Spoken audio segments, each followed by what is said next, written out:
Hello everyone, అందరూ ఎలా ఉన్నారండి? నేనైతే చాలా బాగున్నాను. సో ఇదైతే మండే ఈవినింగ్ వ్లాగ్ అండి. సో నేను ఇక్కడ టీ పెట్టుకుంటున్నాను. ఈవినింగ్ చెప్పాను కదా, మేము బర్త్డే ఫంక్షన్కి వెళ్తాం బెంగళూరు అనేసి.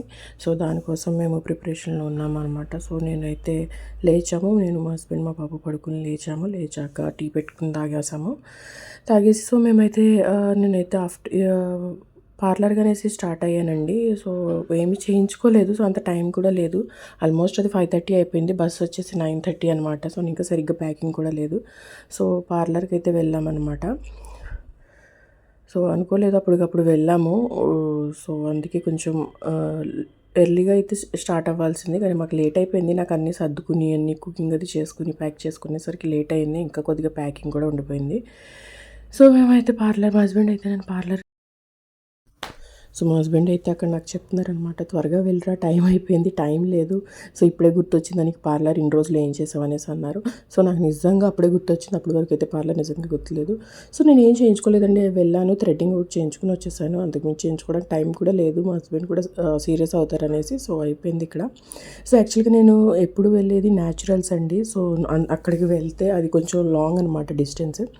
సో అక్కడికి వెళ్ళడం ఎందుకని, ఇక్కడ దగ్గరలో ఇంకొక పార్లర్ ఉంది. సో ఆవిడ దగ్గరికి వచ్చాను. ఆవిడ బాగానే చేస్తుంది, కానీ ఓకేగా చేస్తుంది. సో అక్కడ ఓన్లీ థ్రెడ్డింగ్ చేయించుకున్నాం. మళ్ళీ గిఫ్ట్ షాప్కి వెళ్ళాము ర్యాపర్ కోసము. చెప్పాను కదా, పాపకి గిఫ్ట్ కొన్నాం టెడ్డీ బేర్ అనేసి. సో దానికి ఏదన్నా ట్రాన్స్పరెంట్గా ఉండాలనేసి సో గిఫ్ట్ షాప్కి వచ్చి అక్కడ ప్యాకింగ్ కోసం మేము వెతికాము.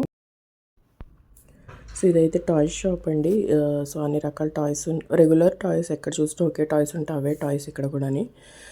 సో షాప్ అంతా వెతికాము. ఆవిడ డిఫరెంట్ కైండ్ ఆఫ్ ర్యాపర్స్ చూపించింది. సో నేను తనకి చెప్పాను, ఒక ట్రాన్స్పరెంట్ది కట్టిన్ లాంటిది అనేసి చాలా వివరాలు వివరించాక ఆవిడకి అర్థమైందనమాట. సో ఆ తర్వాత అయితే ఒకటి చూపించింది.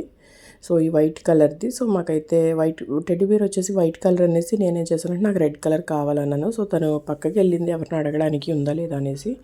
మేబీ ఓనర్ని అడగడానికి వెళ్ళి ఉంటుంది. సో ఇలాగ నేను షాప్ అంతా చూస్తున్నాను. చాలా టాయ్స్ ఉన్నాయి. నాకైతే ఏ టాయ్స్ నచ్చలేదు. మా అబ్బాయికి ఎన్నో కొందాము అనేసుకున్నాము. ఎందుకంటే గిఫ్ట్ కొన్నప్పుడు కూడా వాడికి ఏ టాయ్ కొనమన్నాడు కానీ. సో అప్పుడు కూడా మాకు టైం లేక అంతా హడావిడిగా చేసుకుంటున్నాం వల్ల. సో మాకైతే ఏ టాయ్స్ బాబుకి కూడా నచ్చలేదు, నాకే కాదు మా అబ్బాయికి కూడా ఏం నచ్చలేదు. సో నేనైతే సేమ్ అలాంటిదే రెడ్ కలర్ది చూసాము. సో ఆ రెడ్ కలర్ది తీసుకుని ఇంకోటి ఫ్లవర్స్ లాంటివి తీసుకున్నాము. సో మా హస్బెండ్ నేను షాప్ అంతా ఒకసారి చూసేసాము. మళ్ళీ ఏదన్నా దొరుకుతుందేమో తీసుకుందాం పాపకి అనేసి. సో అవేమీ అంత బాగాలేదనేసి మేము అక్కడ నుంచి స్టార్ట్ అయిపోయి మళ్ళీ మేము ఇంకా ఇంటికి రిటర్న్ అయిపోతున్నాము. ఆల్మోస్ట్ 6:30 అలా అయిపోతుంది. సో వెళ్ళాలి కదా ఫాస్ట్గా. అందుకే మా హస్బెండ్ కూడా కంగారు పడుతున్నారు, బస్ మిస్ అవుతాము, కొంచెం ఫాస్ట్గా వెళ్దాం అనేసి. సో ఇలాగే ఇంకా నాకు గ్యాప్ ఉందనేసి నేను ఇంకోండి ఇది 10 వాటిది D10 ఉంటే పెట్టుకున్నాను. సో నైట్ ఇంకేం తిన్నా అనేసి ఎగ్స్ బాయిల్ చేసుకుని తిన్నాము. సో ఆ గిన్నెలు కూడా ఉండిపోయినాయండి. నేను ఏం చేసుకోకుండా వెళ్ళాను అనుకుంటా, ఒక్కరోజు కోసమైనా సరే. కాక్రోచ్లు అయితే ఇంట్లో మొత్తం ఫ్యామిలీ దిగేస్తాయి ఖచ్చితంగా. సో అందుకే మొత్తం గిన్నెలన్నీ నేను సర్దుకుంటున్నాను. సో ఇదే నేను ఫస్ట్ టైం అండి పాపను చూడడం. సో అందుకే నేను చాలా ఎగ్జైటెడ్గా ఉన్నాను. సో బర్త్డే ఫంక్షన్ కాబట్టి పిల్లలు ఇంకా ఎగ్జైటింగ్గా ఉంటాడు. మా అబ్బాయి అయితే చాలా ఎగ్జైటింగ్గా ఉన్నాడు. ఊరు వెళ్తున్నాము, పైగా స్కూల్ కూడా లేదు అనేసి వాడు ఇంకా ఎగ్జైట్ ఫీల్ అవుతున్నాడు. సో మా పనమ్మకైతే నేను ట్యూస్డే రావద్దు అని చెప్పేశాను. అందుకు ఉన్న గిన్నెలు కొన్ని నేను అన్నీ వాష్ చేసేసుకుని మొత్తం కిచెన్ అంతా నీట్ చేసేసుకున్నాను. ఆల్రెడీ రోబో ఆన్ చేసేసుకుని రోబో కూడా మోపింగ్ పెట్టేస్తుందండి. ఇల్లంతా నీట్గా అయిపోయింది. సో నీట్గా ఉంది ఇల్లు. సో నేను ఇప్పుడు వెళ్ళి నేను 1 or 2-3 days రాకపోయినా నాకు ప్రాబ్లం లేదు అన్నంత హ్యాపీగా ఉంది. సో మాకైతే టైం అయింది. మేమైతే ఇక్కడ నుంచి స్టార్ట్ అయ్యాము.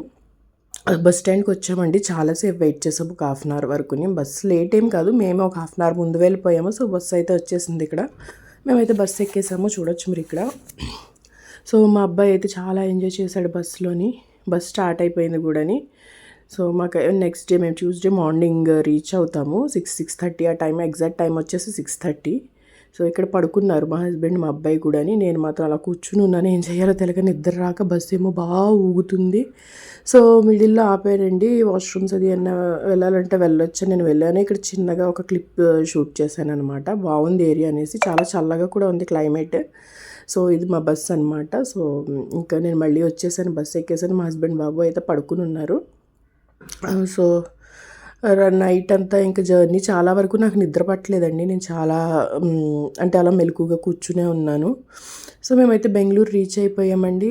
స్టాప్ వచ్చేసింది, మేము దిగేసాము, మీరు చూడొచ్చు.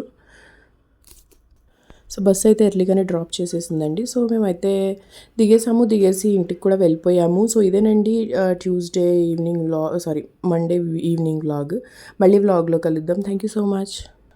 Please like, share and subscribe. Thank